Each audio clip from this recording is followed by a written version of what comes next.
Olá, queridos e queridas alunas do primeiro ano, sejam bem-vindos à nossa aula de Biologia. Aqui quem fala é a residente Mayara Cabral, estou sob a orientação da professora Josinalva e hoje nós vamos dar continuidade à aula da semana passada, que foi sobre o surgimento dos primeiros seres vivos. Na semana passada, nós estudamos acerca do surgimento dos novos seres vivos. Vimos também todo o processo histórico, onde vimos as personalidades, os cientistas que estavam envolvidos com essa descobertas, com a elaboração das teorias acerca do surgimento dos primeiros seres vivos. E assim nós passamos um pouco pela história de Francisco Redi, Lázaro Spallanzani, Louis Pasteur, Opary, Haldane, Miller e Urey. E vimos como cada um desses personagens eles contribuíram para que nós tivéssemos esse conhecimento acerca da origem dos seres vivos construído e consolidado. Você conhece o termo coacervatos?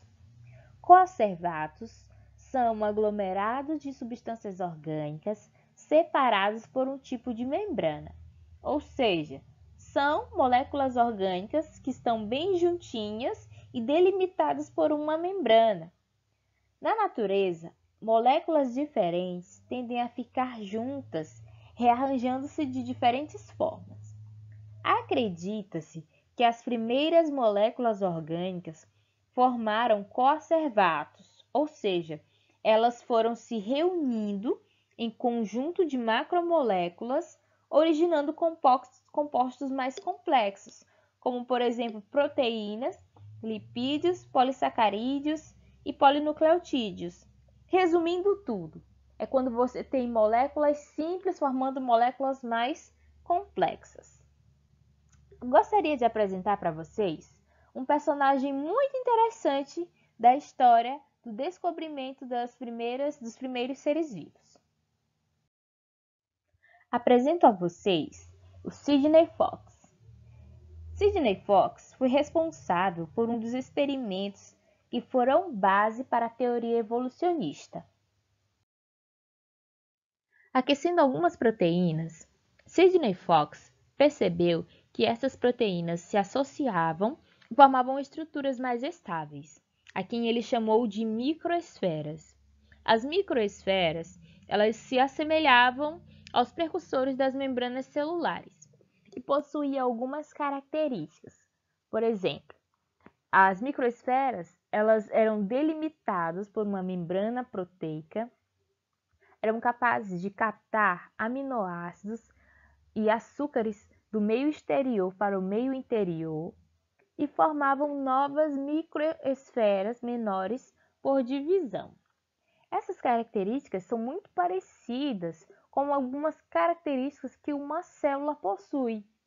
Por isso, as microesferas, juntamente com os coacervatos, eles podem ser considerados os precursores dos primeiros seres vivos. Porém, tanto os coacervatos como as microesferas não possuem material genético que possa ser passado de pai para filho. Mas como teria surgido o material genético nos primeiros seres vivos? É isso que nós vamos descobrir agora. Quando nós falamos de material genético, DNA ou RNA, ácidos nucleicos, estamos falando das mesmas moléculas. Aqui nós temos que os ácidos nucleicos são moléculas com capacidade de se autorreplicar com fidelidade. O DNA ou RNA estão presentes em todos os seres vivos conhecidos. Mas o RNA é atualmente o mais aceito como material hereditário primordial. Mas por que, professora? Por ser uma molécula mais simples e também mais versátil, ou seja, com muitas funções. Acredita-se que em algum momento da história o RNA passou a codificar e realizar a produção de proteínas, e apenas em um momento posterior a função de armazenar informação genética passou a ser realizada apenas pelo DNA, que era uma molécula mais estável. Acredita-se também que os primeiros seres vivos eram procariontes. Antes de falarmos sobre isso, vamos relembrar a diferença entre célula eucarionte e célula procarionte. A célula eucarionte apresenta o seu material genético envolto por uma membrana, enquanto que a célula procarionte tem o seu material genético disperso em meio ao citoplasma, como nós podemos acompanhar aqui na figura de número 5. Devido à sua simplicidade, comparados aos eucariontes, a ideia de que os procariontes tenham sido os primeiros seres vivos é bastante aceita. Vejam aqui comigo. Figura de número 6. Essas estruturas que vocês estão vendo aqui, e que parecem rochas, na verdade são estromatólitos. Esses estromatólitos, eles estão localizados em Shark Bay, na Austrália. Os estromatólitos, eles são tidos como evidências de rochas mais antigas e possuem cerca de 3,5 bilhões de anos.